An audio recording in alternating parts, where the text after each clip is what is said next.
Baik, Assalamualaikum warahmatullahi wabarakatuh. Selamat pagi, siang, sore, malam, teman-teman semua. Perkenalkan, nama saya Naila Karima dengan NIM akhir 013 dari Rombel 4A Praktikum Aplikasi Komputer ISI. Pada kesempatan kali ini, izinkan saya memaparkan cara penggunaan aplikasi NutriClean versi 4.0, yaitu software untuk kajian dan konseling gizi klinik. Sebelum kita mulai, pastikan terlebih dahulu bahwa aplikasi NutriClean 4.0 sudah terunduh dan terpasang dengan benar di komputer teman-teman. Apabila aplikasi belum dapat diakses atau teman-teman mengalami kendala pada saat instalasi, teman-teman bisa mengikuti langkah-langkah cara mengatasinya melalui link tutorial yang sudah saya cantumkan di kolom deskripsi video ini. Baik, apabila aplikasi sudah terpasang dengan benar, akan muncul icon seperti ini. Langkah yang pertama yaitu kita klik 2 kali pada icon ini. Nanti akan muncul tampilan seperti ini. Pada kolom ID, kita bisa klikkan 1, lalu kita enter 2 kali. Ini adalah halaman utama dari aplikasi NutriClean 4.0. Sebelum mulai menginput data pasien, ada beberapa data statis yang perlu kita isi terlebih dahulu. Sebelum itu, kita bisa lihat terlebih dahulu data yang akan kita input ke dalam aplikasi NutriClean. Ini adalah data yang akan kita input ke dalam aplikasi NutriClean. Datanya berupa identitas pasien, data antropometri, data klinis, data laboratorium, riwayat pola makan, dan juga ada recall 24 jam. Data tersebut menyatakan Nyonya R datang dengan keluhan mudah lelah, sering haus, dan sering buang air kecil, menandakan adanya indikasi diabetes mellitus dan juga dislipidemia. Lanjut ke aplikasi NutriClean-nya. Yang pertama kita klik icon data statik, lalu kita ke data konselor. Pada halaman pertama, kode ini bisa diisi dengan kode contohnya K004. Kita enter, lalu namanya kita isi, lalu untuk jabatannya kita isi sebagai ahli gizi. Lalu untuk telepon dan email, ini bisa kita isi, bisa kita kosongkan. Di sini saya kosongkan saja. Lalu jangan lupa setelah semua data terisi, kita klik icon save. Lalu kita close. Selanjutnya yaitu kita klik data statik, kita beralih ke data dokter. Untuk kodenya sama, kita contohkan D004. Kita enter, lalu kita isikan namanya. Untuk spesialisnya di sini saya isikan penyakit dalam.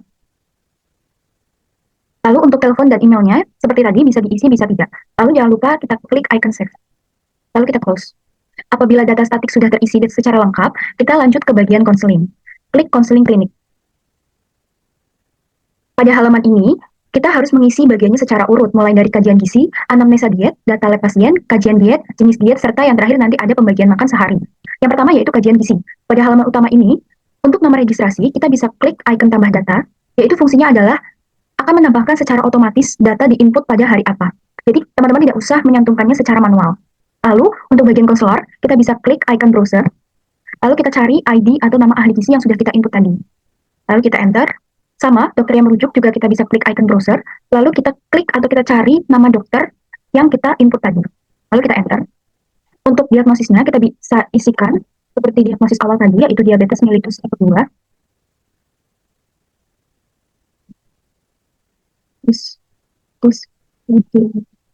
Lalu untuk keterangannya kita bisa masukkan keluhannya.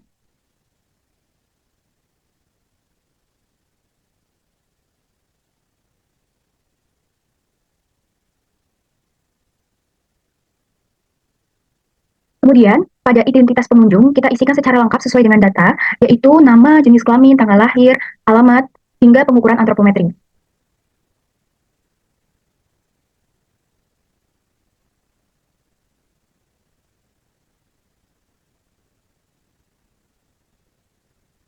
Pada saat pengisian tanggal lahir, ketika kita enter, nanti akan otomatis menghitungkan umurnya. Di sini tertera umurnya 45 tahun 10 bulan.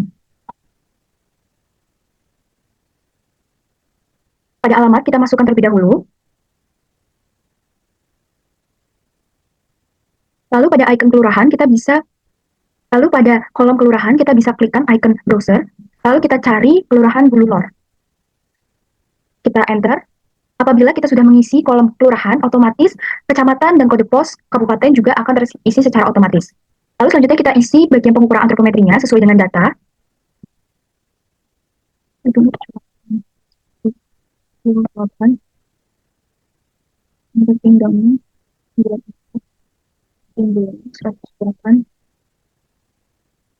Lalu selanjutnya bagian pekerjaan sesuai data adalah beliau sebagai pegawai kantor.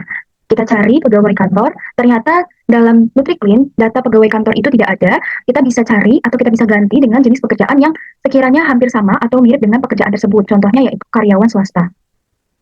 Ini kita klik, kita enter, lalu untuk kategori aktivitasnya yaitu ringan, untuk kondisinya yaitu normal. Lalu, ketika sudah, kita bisa lanjut ke bagian anamnesa diet.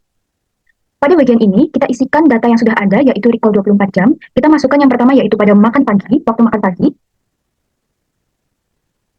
Contohnya beliau makan nasi, telur dadar, dan juga teh manis.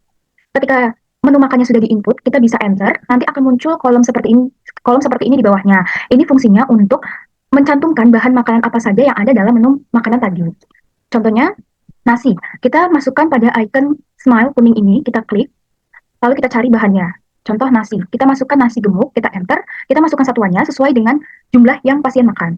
Contoh satuannya 2, URT-nya kita masukkan centong, lalu untuk beratnya kita masukkan 200 gram, lalu kita enter. Selanjutnya telur dadar. Selanjutnya kita masukkan telur dadar.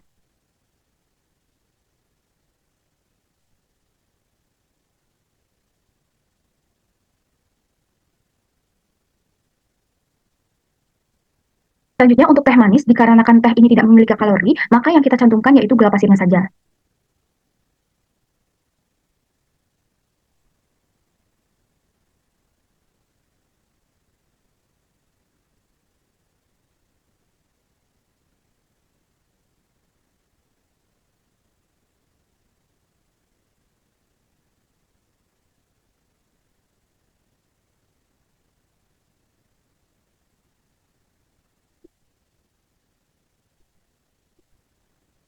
Lalu yang selanjutnya yaitu kita masukkan pada menu selingan. Pada menu selingan ini ada donat dan juga kopi susu instan. Kita enter, lalu akan muncul seperti tadi, kita bisa masukkan bahan makanannya. Pada pertama, ketika kita mencari donat di database NutriSurvey, ternyata tidak ada. Nah, karena donat itu biasanya tidak tersedia sebagai satu item utuh di dalam database, kita bisa jabarkan bahan-bahan penyusunnya, misalnya tepung terigu, gula, dan juga minyak goreng. Kita cari tepung terigu. Misalnya untuk 2 buah donat, kita memerlukan 5 sendok makan, dan beratnya yaitu 50 gram. Kita enter. Lalu untuk bahan selanjutnya yaitu minyak. Untuk 2 buah donat, kita butuhkan 2 sendok teh. Lalu selanjutnya ada gula atau saus coklatnya. Di sini ada coklat manis batang. Kita bisa klik, mungkin sebanyak 2 sendok makan. Sama seperti tadi, kopi susu juga kita bisa input satu-satu dari bahan penyusunnya.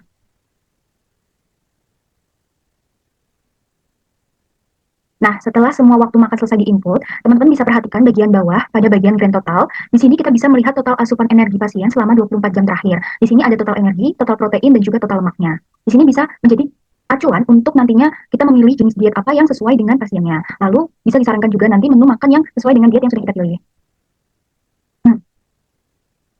Setelah bagian anamnesa diet selesai, kita beralih pada data lab pasien. Pada bagian ini, kita akan menginput hasil pemeriksaan laboratorium pasien. Yang pertama kita masukkan ini.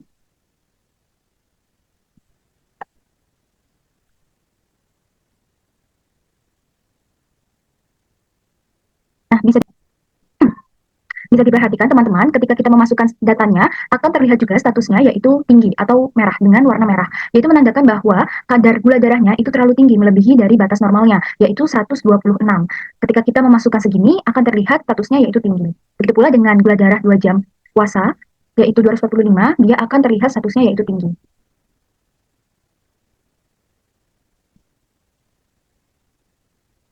Nah, untuk bagian trigliserida, dikarenakan pasien ini tidak memiliki riwayat penyakit jantung koroner, maka kita bisa isi di baris trigliserida tanpa PJK, bukan di baris trigliserida dengan PJK ya teman-teman.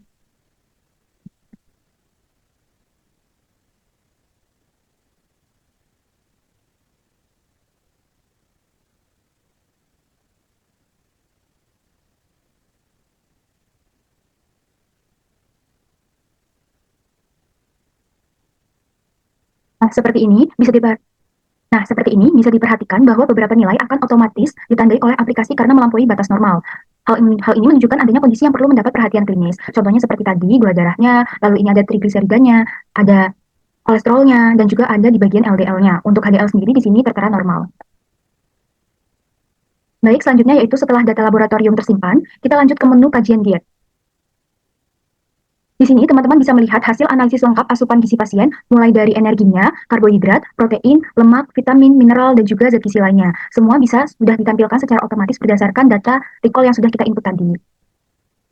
Di sini juga tertera IMT-nya 31,24 yang menandakan bahwa obesitas. Dan sini juga tertera bahwa BB idealnya itu di 55,17 dan di sini sudah disarankan juga bahwa pasien harus mengalami di sini juga tertera bahwa pasien ini harus mengurangi berat badannya sekitar 0,5 dalam kurun waktu 31 minggu.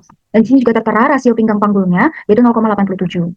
Yang berarti adalah itu resiko obesitas tinggi dikarenakan normalnya itu di 0,85. Nah, sudah. Nah, selanjutnya kita masuk ke bagian jenis diet. Di sini ada banyak pilihan jenis diet dikarenakan tadi diagnosisnya yaitu diabetes mellitus, maka kita cari diet diabetes mellitus. Di sini bisa kita pilih diabetes mellitus tipe 2 pada kolom diabetes mellitus. Lalu untuk kategorinya bisa kita ubah menjadi 2. Nanti akan otomatis terchecklist pada kotak putih ini, teman-teman. Apabila sudah terchecklist seperti ini, tandanya berarti data sudah tersimpan. Kemudian masuk ke dalam halaman pembagian makan sehari. Di sini Nutriklim menunjukkan keunggulannya, yaitu aplikasi sudah memberikan saran pembagian menu diet secara otomatis, lengkap mulai dari makan pagi, lalu ada makan siang, selingan pagi, makan siang, dan juga selingan sore, dan ada makan malamnya. Semuanya itu sudah disesuaikan dengan kebutuhan pasien berdasarkan diet DM tipe 2 yang sudah kita pilih tadi. Nah, setelah semua data selesai kita masukkan, mulai dari data identitas, antropometri, recall diet, data laboratorium, hingga jenis dietnya, jangan lupa teman-teman untuk menyimpan datanya dengan icon klik save pada pojok bawah ini. Nah, pastikan data tersimpan sebelum teman-teman menutup atau berpindah halaman supaya tidak ada data yang hilang ya teman-teman. Nah, untuk dapat melihat atau menyimpan hasil kajian isi pasien dalam format PDF, caranya yaitu kita bisa klik bagian menu, lalu kita bisa pilih nomor register atau tanggal konselingnya. Contohnya tadi ini, bisa kita enter. Nah, nanti akan muncul tampilan hasil kajian lengkap sesuai dengan data yang sudah kita masukkan sebelumnya. Nah, untuk menyimpannya sebagai PDF, kita bisa klik icon printer pada bawah ini, lalu kita klik print. Nah, nanti kalau sudah akan muncul seperti ini, kita klik icon printer setup. Lalu kita pastikan bahwa printernya sudah benar, tertulis Microsoft Print to PDF. Kalau sudah, kita bisa klik OK. Lalu kalau sudah, kita klik icon print. Lalu kita OK untuk menyimpan data tersebut. Contoh ini kita kasih nama hasil.